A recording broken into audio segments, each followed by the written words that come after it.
आज जो कहानी मैं आपके लिए लेकर आई हूँ उस कहानी का नाम है अनुभव और इसे लिखा है मुंशी प्रेमचंद ने। मेरे स्वामी को 1 साल की सजा मिली थी। उनका अपराध सिर्फ इतना था कि 3 रोज पहले जेठ की तेज गर्मी में उन्होंने कई राष्ट्र सेवकों की पानी व शरबत के साथ खातिरदारी की थी। मैं उस दौरान कोर्ट में खड़ी थी। ऐसा लग रहा था मानो कमरे से बाहर खड़े शहर की सभी राजनीतिक चेतना किसी बंदी पशु की तरह जोर जोर से चीख रही हो। मेरे स्वामी बेड़ियों से बंधे हुए लाए गए। इस दौरान हर तरफ सन्नाटा पसर गया, लेकिन मेरे मन में कोहराम मचा हुआ था। क्रोध का आवेश मन ही मन फूटकर बाहर आना चाह रहा था। मुझे इतना गुमान कभी नहीं महसूस हुआ था। सामने कुर्सी पर बैठा अंग्रेज जज वो उसके बगल में खड़े लाल रंग की पगड़ी बांधे पुलिस अफसर सभी मुझे नीच दिख रहे थे। बस यही मन कर रहा था कि तुरंत दौड़कर अपने स्वामी के पैरों में गिर जाऊं और वहीं प्राण त्याग दूं। कभी शांत, कभी चंचल, तो कभी आत्मसम्मान से भरी मूर्ति सी दिख रही थी मैं। मेरे मुख पर किसी तरह का अफसोस या ग्लानि नहीं झलक रही थी।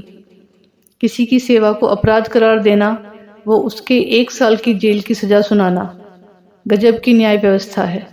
ऐसे में तो मैं 100 बार ये गुनाह करने को तैयार हूँ। मेरे स्वामी जाने लगे और जाते वक्त मेरी ओर देखकर मुस्कुराए और फिर आगे बढ़ गए। कोर्ट से बाहर आकर मैंने 5 रुपए की मिठाई खरीदी और कुछ राष्ट्रीय सेवकों को आमंत्रित कर मिठाई खिलाया। उसी दिन शाम होते ही मैं पहली बार कांग्रेस के जलसे में शामिल होने से खुद को रोक न सकी। यही नहीं, मैंने मंच पर जाकर भाषण भी दिया। अंदर द्वेष इतना भरा था कि सत्याग्रह का प्रण भी ले लिया। उस समय मेरे अंदर इतनी शक्ति कहाँ से आ गई मुझे खुद भी पता नहीं चला। लेकिन हाँ, सब कुछ न्यौछावर होने के बाद अब किस बात का डर था? भगवान का कठिन से कठिन प्रहार भी अब मेरा क्या ही बिगाड़ सकता था। अगले दिन मैंने पिताजी व ससुर जी के लिए 2 पत्र लिखे। ससुर जी को पेंशन मिलती थी और पिताजी जंगल के महकमे में अच्छे पोस्ट पर आसीन थे, परंतु अफसोस कि सारा दिन बीत जाने के बावजूद कोई जवाब नहीं आया। उसके अगले दिन भी किसी का खत नहीं आया, लेकिन तीसरे रोज दोनों लोगों का जवाब आया। ससुर जी ने पत्र में लिखा था कि मुझे लगा था कि वृद्धावस्था में तुम दोनों मेरा सहारा बनोगे, लेकिन अब कोई फायदा नहीं। तुम दोनों ने मेरी आस पर पानी फेर दिया। मुझे सरकार से पेंशन मिलती है, लेकिन तुम्हें अपने यहाँ रखकर मैं इस पेंशन को नहीं खोना चाहता। पिताजी के पत्र में भी कुछ ऐसा ही कठोर जवाब सुनने को मिला। पिताजी को इसी वर्ष ग्रेड मिलने वाला था, परंतु अगर वो मुझे अपने पास बुलाते तो उन्हें ग्रेड से हाथ धोना पड़ता। ऐसे में वो मेरी मौखिक रूप से मदद करने के लिए तैयार थे। मेरा मन दुखी हुआ और मैंने इन दोनों खतों को जला दिया। वो उसके बाद उन्हें और कोई खत नहीं लिखा। इसे ही कहते हैं स्वार्थ, जिसका प्रभाव इतना प्रबल होता है कि वक्त पर अपनी संतान भी नहीं नजर आती। ससुर व पिता दोनों ने मुंह फेर लिया, लेकिन अभी मेरी आयु ही क्या है, अभी तो मुझे दुनिया देखनी है। इतने में किसी ने बाहर मेरे दरवाजे की कुंडी खटखटाते हुए मुझे आवाज़ दिया। मैं सहम गई, मेरे रोंगटे खड़े हो गए। मैं दरवाजे पर कान लगाकर सुनने की कोशिश कर रही थी कि कहीं वो बदमाश तो नहीं। फिर मैंने कठोर आवाज़ में कहा, कौन है, क्या काम है? बाबू ज्ञानचंद की आवाज़ सुनकर मैं थोड़ी शांत हुई। ये मेरे स्वामी के सबसे अच्छे मित्र हैं। उनके साथ एक महिला भी आई थी, वो उनकी पत्नी थी। पहली बार वो मेरे घर आई।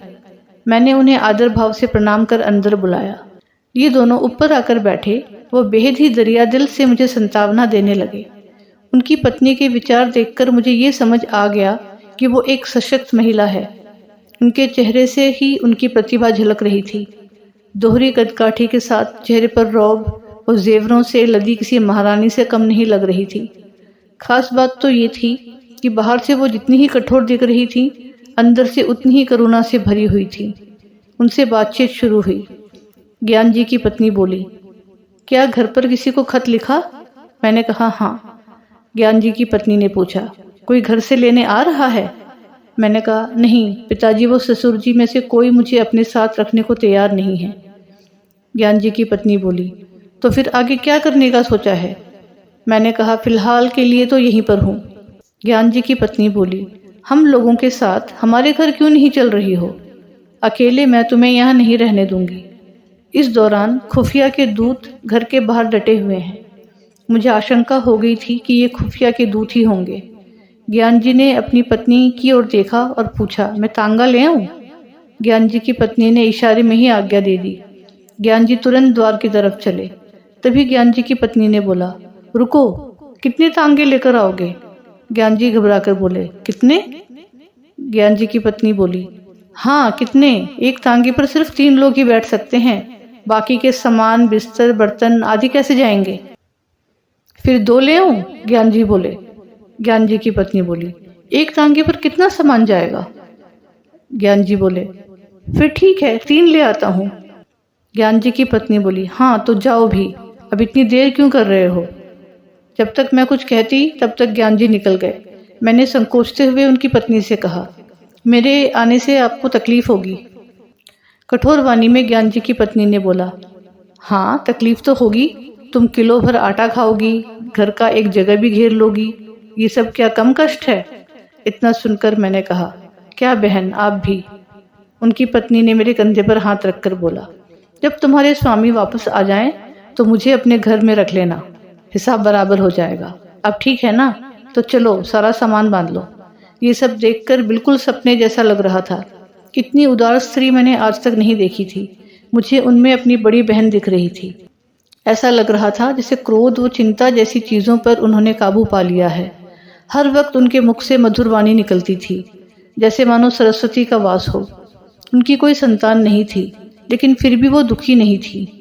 घर का काम वो स्वयं करती और बाहर के काम के लिए एक लड़का रख रखा था। आश्चर्य तो इस बात का था कि दिन भर मेहनत करने के बाद भी वो कभी आराम ना करती। यही नहीं, उनका आहार भी बेहद कम था।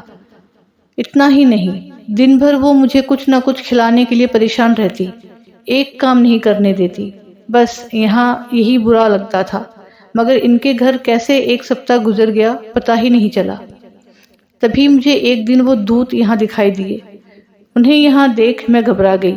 मैंने सोचा ये मेरे पीछे यहाँ तक आ गए। तभी उन्होंने कहा कि कुत्ते हैं, भौंकने के अलावा कुछ नहीं कर सकते। मैं मन ही मन चिंतित थी। मैंने बोला, कुत्ते हैं, काट भी तो सकते हैं। ज्ञान जी की पत्नी ने कहा, तो क्या, इनके डर से भागना नहीं चाहिए। मैं बार बार उनके बारे में सोचती, छज्जे में जाकर देखती तो वो बाहर नजर आते थे। हाथ धोकर ये मेरे पीछे पड़ गए थे। मन ही मन सोचती थी कि इनका क्या बिगाड़ सकती हूँ। आखिर मैं हूँ ही क्या? क्या ये नहीं चाहते कि मैं यहाँ रहूं? पर ऐसा कर उन्हें क्या हासिल होगा? ये सब सोचते हुए एक और सप्ताह बीत गया। उन दोनों दूत ने अपना डेरा वहीं जमा लिया था। ऐसे में मैं और ज्यादा बेचैन थी, किसी से कुछ कह भी नहीं सकती थी। एक रोज संध्या के वक्त ज्ञान जी घर आए। घबराए हुए नजर आ रहे थे। मैं बरामदे में सब्जी काट रही थी। ज्ञान जी सबसे पहले कमरे में गए और अपनी पत्नी को बुलाया। उनकी पत्नी ने कहा, अरे अचानक से क्या हो गया? पहले मुंह हाथ धो लो, कपड़े बदल लो, कुछ खाओ, तब आराम से बैठकर बात करते हैं। उन्होंने पत्नी की बात करने के लिए दोबारा आग्रह करते हुए कहा, तुम क्यों नहीं समझ रही? मेरी जान पर बन आई है। फिर भी ज्ञान जी की पत्नी ने वहीं बैठे हुए कहा कि बात क्या है, बताते क्यों नहीं? ज्ञान जी ने कहा, पहले इधर आओ। इतने में मैं खुद वहां से दूर जाने लगी। तभी ज्ञान जी की पत्नी ने मुझे हाथ पकड़कर रोक लिया। मैं कोशिश करके भी उनसे हाथ नहीं छुड़ा पाई। ज्ञान जी मेरे सामने वो बात नहीं करना चाहते थे, लेकिन उनसे इंतजार भी नहीं हो रहा था। उन्होंने तुरंत कहा, आज मेरे वो प्रधानाचार्य के बीच झगड़ा हो गया। पत्नी ने बड़ी ही बनावटी शब्दों में कहा, क्या सच में? तब तो तुमने उन्हें खूब पीटा होगा। ज्ञान जी बोले, तुम्हें मजाक सूझ रहा है? यहाँ मेरी नौकरी आफत में है। पत्नी बोली, जब इतना ही डर था तो झगड़े क्यों? ज्ञान जी बोले, मैं नहीं झगड़ा, उसने मुझे बुलाकर खूब सुनाया। पत्नी बोली, बिना मतलब के? ज्ञान जी बोले, अब क्या बताऊं? उनकी पत्नी बोली, मैंने कई बार बोला है ये मेरी बहन है, तुम इसके सामने सब कुछ बोल सकते हो। ज्ञान जी बोले, अच्छा, पर जब बात इनके बारे में हो तो? उनकी पत्नी बोली, मैं समझ गई, खुफियों ने तुम्हारी अनबन हुई होगी और पुलिस ने तुम्हारे स्कूल में शिकायत कर दी होगी। ज्ञान जी सोचते हुए, नहीं ऐसा नहीं है, लेकिन पुलिस ने हाकिम जिला के यहाँ शिकायत की और उसने प्रधानाचार्य ने मुझसे जवाब मांगा है। पत्नी ने कहा, प्रधानाचार्य ने कहा होगा कि उस महिला को अपने घर से बाहर करो। ज्ञान जी बोले, हाँ कुछ ऐसा ही समझ लो। पत्नी फिर बोली, फिर तुमने क्या कहा? ज्ञान जी बोले, फिलहाल मैंने कुछ नहीं कहा, वहाँ कुछ समझ नहीं आ रहा था। पत्नी ने गुस्से में कहा, जब तुम इसका जवाब जानते हो फिर सोचना कैसा? ज्ञान जी से हमकर बोले, मैं ऐसे अचानक कैसे बोल देता? पत्नी गुस्से में बोली, जाओ अभी जाकर अपने प्रधानाचार्य से कहो कि मैं उसे नहीं निकाल सकता, और अगर ना माने तो नौकरी से इस्तीफा देकर घर आना, अभी तुरंत जाओ। मैं अपने आंसू रोक नहीं पाई। रोते हुए मैंने कहा, बहन ये सब क्यों? ज्ञान जी की पत्नी ने मुझे डांटा और कहा, तुम बिल्कुल चुप रहो, नहीं तो कान पकड़ लूंगी। तुम क्यों बीच में बोलती हो? हम जब भी रहेंगे तो एक ही साथ रहेंगे, अगर जिएंगे तो साथ, मरेंगे तो भी साथ। पति को सुनाते हुए कहा, इनकी आधी उम्र बीत गई लेकिन इन्होंने कुछ नहीं सीखा। अब खड़े क्यों हो? तुम्हें बोलने में डर लग रहा है तो मैं जाकर कह दूं? ज्ञान जी ने गुस्सा होकर बोला, कल जाकर बोल दूंगा, इस समय पता नहीं वो होगा भी या नहीं। इधर पूरी रात मैं नहीं सो पाई। पिता व ससुर जी जिसे दोनों ने ठुकरा दिया हो, उस दासी को इन्होंने इतनी इज्जत दी। ज्ञान जी की पत्नी सच में किसी देवी से कम नहीं है। अगले दिन ज्ञान जी निकल रहे तभी पत्नी ने कहा, जवाब देकर आना। ज्ञान जी के जाने के बाद मैंने कहा, बहन तुम ये सही नहीं कर रही हो, मुझे ये बर्दाश्त नहीं हो रहा कि मेरी वजह से तुम्हारे परिवार पर परेशानी आए। ज्ञान जी की पत्नी ने हंसते हुए कहा, हो गया या कुछ और बोलना है? ज्ञान जी की पत्नी ने पूछा कि अच्छा ये बता कि तुम्हारे स्वामी आज जेल में सजा क्यों काट रहे हैं? बस इसलिए क्योंकि वो राष्ट्रीय सेवकों की सेवा कर रहे थे। आखिर राष्ट्र की सेवा करने वाले वो लोग कौन हैं? ये हमारे लिए क्यों संघर्ष कर रहे हैं? इनका भी तो परिवार होगा, कारोबार होगा, ये सब त्याग कर वो हमारे लिए लड़ रहे हैं। ऐसे लोगों की सेवा कर जेल जाने वाले तुम्हारे पति भी किसी वीर से कम नहीं। ऐसे वीर की पत्नी के दर्शन मात्र से ही आत्मा तृप्त हो जाएगी। फिर मैं नहीं, तू मुझ पर एहसान कर रही है। मैं चुपचाप उनकी बातें सुनती रही और कुछ नहीं बोल पाई। संध्या हो गई। ज्ञान जी घर आए तो उनके चेहरे पर अलग सी चमक नजर आ रही थी। पत्नी ने पूछा, हार कर आए या जीत कर? ज्ञान जी ने स्वाभिमान के साथ कहा, जीत कर। जब मैंने नौकरी से इस्तीफा दिया तो उसका दिमाग चकरा गया। तभी उसने हाकिम जिला के पास जाकर बात की। वापस आकर उसने बोला, आप राजनीतिक जलसों में क्यों नहीं शरीक होते? मैंने बोला, ना भाई मैं कभी ना जाऊं। उसने पूछा, क्या आप कांग्रेस के सदस्य हैं? मैंने बोला, नहीं, और ना ही किसी सदस्य से मेरा कोई संबंध है। उसने पूछा, क्या कांग्रेस के फंड में आप दान करते हैं? मैंने बोला, ना भाई फुटी कौड़ी भी नहीं। उसने कहा, तो ठीक है, मैंने आपका इस्तीफा अस्वीकार कर दिया। पत्नी ने सुनते ही ज्ञान जी को गले से लगा लिया।